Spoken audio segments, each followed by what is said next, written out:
मल्लिकार्जुन की तपन थी और हम भी दीक्षा देखने ही गए थे, लेकिन पुण्य इतना नहीं था, किसी कारण से वापस आना पड़ा, दीक्षा नहीं देख पाए और दीक्षा हो गई। फिर जब हमारी खुद की दीक्षा हुई तो भी हम दीक्षा नहीं देख पाए। और फिर एक बार संयोग बना रामटेक में कि हमारे सामने जब आचार्य जी ने 24 बनाई तो जब दीक्षा हुई तब हमने अच्छे से दीक्षा देख पाई। तब भी एक संयोग ऐसा बना कि दीक्षा जिस दिन होना थी उसके एक दिन पूर्व हमने केस लॉन्च किया था और अचानक रात में 12 बजे के आसपास कोई आया, दरवाजा खटखटाया। वैसे भी जब कोई ऐसी कोई सूचना मिल जाए तो वैसे भी नींद तो आती नहीं है, तो अचानक किसी ने दरवाजा खटखटाया, खोला तो खबर आई कि केस लॉन्च के लिए आचार्य जी बैठे हैं और आचार्य जी ने संकेत किया है, मतलब सबको आना है महाराजों को। और आचार्य जी सामने बैठे थे, 2 पंक्ति ऐसी लगी हुई थी। ये जो नेमावर की बात है वो नहीं बता रहा हूं, मैं बता रहा हूं रामटेक की। क्योंकि दीक्षा क्यों ली जाती है, दीक्षा अपने आत्म कल्याण के लिए ली जाती है। और आचार्य ऋषि ने योगी भक्ति में जो पंक्तियां लिखी हैं, नरक पतन से भीत हुए हैं, जागृत मति है मथित हुए, यानी नरकों के दुखों से डरकर ही मुनि बनते हैं। तो जो भी मुनि बने हैं वह अपने आत्म कल्याण के लिए बने हैं, लेकिन उसके साथ साथ अगर कोई आता है और कहता है कि मुझे भी अपना आत्म कल्याण करना है तो मुनि महाराज उपदेश देते हैं। और अभी आपने कुंडलपुर में भी देखा होगा, इसके पहले भी कई बार देखा होगा कि आचार्य भगवान के पास कितने ऐसे लोग हैं जो बार बार जाते हैं, निवेदन करते हैं कि आचार्य जी हमें दीक्षा की भावना है। हमारी तो यही भावना है कि आचार्य जी के कर कमलों से जितने लोग भी दीक्षा लेना चाहते हैं सबको आचार्य जी के कर कमलों से दीक्षा की प्राप्ति अवश्य हो, क्योंकि हमारा जैन दर्शन भाव प्रधान है। जैसे लोग भजन गाते ना, छोटा सा मंदिर बनाएंगे वीर गुण गाएंगे, हमने उस भजन को चेंज कर दिया। हमने कहा सब लोग कंजूस हो, भावना भी भारत तो उसमें कह रहे छोटा सा मंदिर बनाएंगे, सुंदर सा मंदिर बनाएंगे, प्रभु गुण गाएंगे। तो व्यापकता होना चाहिए। ऐसी हमारी भावना है कि जितने लोग बैठे हैं या जहाँ जहाँ पूरे देश विदेश में जो लोग सुन रहे हैं हमारी बात को, हम सबके लिए कह रहे हैं कि सबको आचार्य जी के दर्शन हो, आचार्य जी को आहार दान का अवसर प्राप्त हो पूरी दुनिया के लोगों को। हम क्यों कंजूसी करें, और आचार्य जी के चरण स्पर्श करने का सौभाग्य जिनको भी प्राप्त होता है उनको हो, और इसके साथ साथ आचार्य जी के वैयावृत्ति करने का भी सौभाग्य प्राप्त हो। क्योंकि आचार्य जी से जो भी प्राप्त करना हो बड़ी सरलता से प्राप्त हो जाता है। लोग कहते हैं कि आचार्य जी बहुत कठिन है, हमने तो देखा आचार्य जी से सरल पूरी दुनिया में कोई नहीं है। आचार्य जी कठिन रहते तो चर्या में कठिन रहते, वो एडजस्टमेंट नहीं करते हैं। और आचार्य जी अगर एडजस्टमेंट कर रहे हैं तो समझ लो उस व्यक्ति का बड़ा पुण्य है। ऐसे कई संस्मरण हैं कि आपने कई बार सुने भी होंगे कि पूज्य सुधा सागर जी महाराज जी का एक संस्मरण पढ़ रहे थे, तो उन्होंने पहली बार गए तो उनको मालूम था कि नियम देते हैं साधु, तो वो नियम के कारण नहीं जा रहे थे आहार लेने। किसी ने कहा नहीं वो नहीं देते नियम, ज्यादा थोड़ा बहुत पूछेंगे देख लेना अपने हिसाब से, तो बस।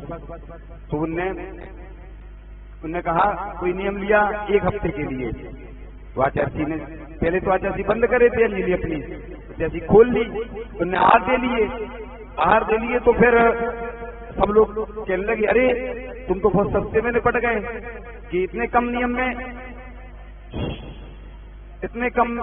में तुमने आहार दे लिए। तो आचार्य जी भी बड़े ऊंचे दर्जे के संत हैं, वह सब समझ जाते हैं कि ये आगे चलकर हो सकता है कि बहुत ऐसा प्रभावक साधु बने। आचार्य जी को समझ में आ जाता है, तो बस धीरे धीरे वो प्रभावित हो गए, आचार्य जी जुड़ गए। तो कई बार नियम लेने से लोग भागते हैं, और कई बार छोटे छोटे नियम भी मोक्ष मार्ग में बढ़ाने में सहायक होते।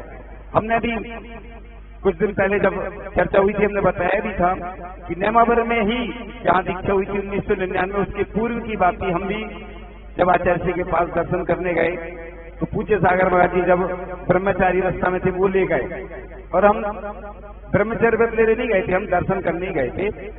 और जो क्षुल्लक तन्मय सागर जी जो बन गए अमित, और वो भी साथ में थे। तो जब वो दर्शन करने गए आचार्य श्री ने बड़े अच्छे से आशीर्वाद दिया। 3 नियम लिए थे, उन 3 नियम जो रात्रि भोजन का त्याग और जो जमी कंदन और एक पूजन करने का सप्ताह में 1 दिन का नियम जब लिया, तो जब स्वाध्याय किया धीरे धीरे जीवन परिवर्तन होता चला गया। तो ये मोक्ष मार्ग के यात्री हैं, जो इनकी जीवन यात्रा चलती है, वैराग्य की यात्रा चलती है। ये ऐसे ही स्लो ड्राइव लॉन्ग लाइफ चलती है। लोगों से जब नियम की बात कहो तो लोग डरते हैं, लेकिन अगर हम धीरे धीरे त्याग करते चले जाएं, जैसे कोई योगा प्राणायाम करता है तो उसको यही कहा जाता है कि धीरे धीरे करो और बढ़ाते चले जाओ। ऐसे ही तुम धीरे धीरे एकासन करो, उपवास करो। इसलिए आचार्य श्री आज वर्तमान में सबसे ज्यादा प्रतिमाओं पे ध्यान देते हैं। भगवान की प्रतिमा नहीं, जो व्रत प्रतिमा होती हैं उनके ऊपर क्यों ध्यान देते। वो लोग सोचते हैं कि हम तो डायरेक्ट मुनि बन जाएं, लेकिन उन्होंने नहीं, क्षुल्लक बनो श्रेलक बनो धीरे धीरे क्रम था। पहले उन्होंने मुनि भी बनाए, आरिका भी दीक्षा दी, लेकिन अब आचार्य जी की बस यही भावना थी कि प्रतिमाधारी बने। आचार्य जी ने एक बार कहा था कि बुंदेलखंड में अगर पानी की समस्या नहीं होती तो पूरा बुंदेलखंड ही प्रतिमाधारी बन जाता। और आज ऐसी व्यवस्था है, विदेशों में भी लोग रहकर जल अभिषेक करते हैं। भगवान का वर्षा का जल रहता है, उसको एकत्रित कर लेते, उससे अभिषेक करते हैं। और आज लोग बहुत समझदार हो गए हैं, तो जहां पर जीवाने की व्यवस्था होती है, आचार्य श्री की कृपा से इतने सारे संयमी बने, मुनि बने, आरिका बने, एलक्षुल्लक बने, उसके साथ साथ में सारे ब्रह्मचारी और ब्रह्मचारिणी सब ये आचार्य श्री की ही कृपा है। उन्होंने धर्म को इतना कठिन, जो धर्म था, लोग कहते हैं जैन धर्म बहुत कठिन है, तो हमें भी लगता है कठिन, लेकिन आचार्य श्री ने बहुत सरल बना दिया है।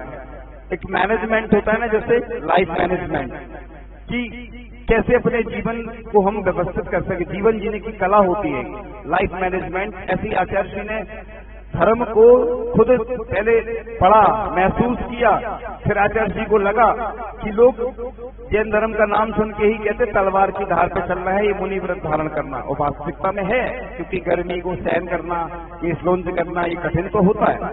तो आचार्य भगवान ने इतना सरल बना दिया कि लोग आकर्षित होने लगे। जैसे पिछली परिवर्तन होता था, पहले लोग बताते हैं चौके में होता था, आचार्य श्री ने मंच पे शुरू किया। क्यों किया? पहले लंच में होता था, फिर मंच पे कर दिया। क्यों? कि लोग देख के उनको लगता है कि हमें पिछली नहीं मिली, अगली बार हम भी प्रयास करेंगे।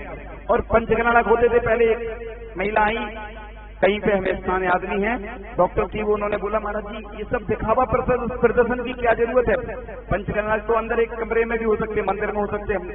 उनने जो प्रश्न किया जब हमने तो उसका जवाब दिया कि आपकी शादी एक कमरे में भी हो सकती है, आप इतने सारे लोगों को बुला के क्यों करते हैं? तो पाप के काम जो होते हैं व्यक्ति बड़े प्रदर्शन से करता है, और जब दीक्षा दिवस की बात आए या कोई धार्मिक अनुष्ठान की बात आए तो लोग यही बोलते कि यार इतना प्रदर्शन करने की क्या जरूरत है। तो चाहे दीक्षा की बात हो, दीक्षा दिवस की बात हो, चाहे तिथि परिवर्तन की बात हो, चाहे कलश स्थापना की बात हो, ये अनुमोदना होती है कि एक व्यक्ति अगर कोई काम कर रहा है, अगर हम उसकी ताली बजाकर अनुमोदना कर रहे हैं तो हमें भी पुण्य का अर्जन होता है।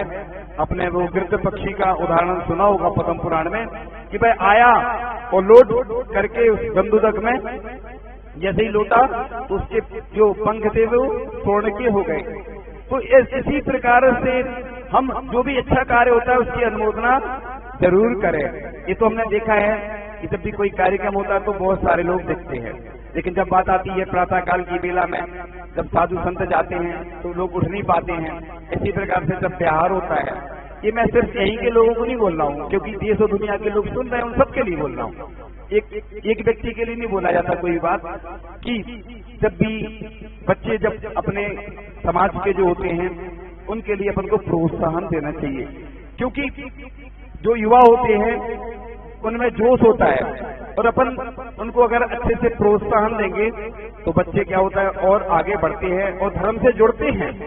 हमने एक दिन कोई बैठा था हमारे पास, तो हमने यही बोला जैसे नई बहू आती है ना, तो सास अगर पहले दिन से डांटने लग जाए तो बहू की मानसिकता बन जाएगी ये सास तो डांटती है, तो बस वो उसी प्रकार से व्यवहार करेगी।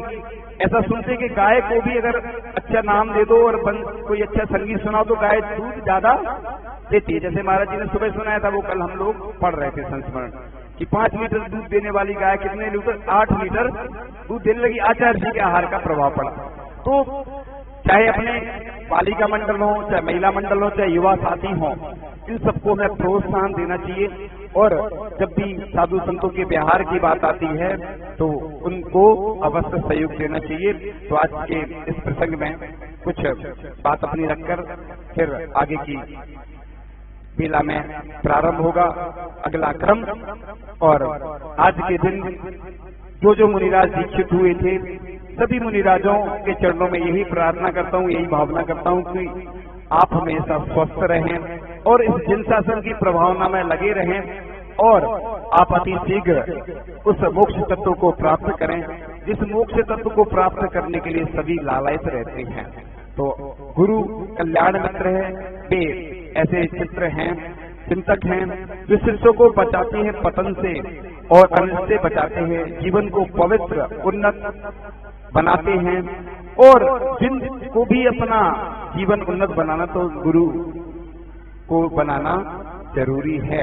आप वृक्ष की छाया और नदी का जल हो, आप गुरु हो, आप मेरी हर बात हो, मेरे दिन मेरी रात हो, आप हर दम मेरे साथ हो, प्रेम भरा एहसास हो, आप गुरु हो। जब थकता हूँ तो आपको पास पाता हूँ, हर पल आपको दिल में बसाता हूँ, हर खुशी में आपके गीत गाता हूँ, हर गम में सिर पर हाथ पाता हूँ, आप गुरु हो। तन्हाई में आप पत्र हो, मिलन में आप छत्र हो, और आप सिर पर नहीं सर्वत्र हो, क्योंकि आप गुरु हो।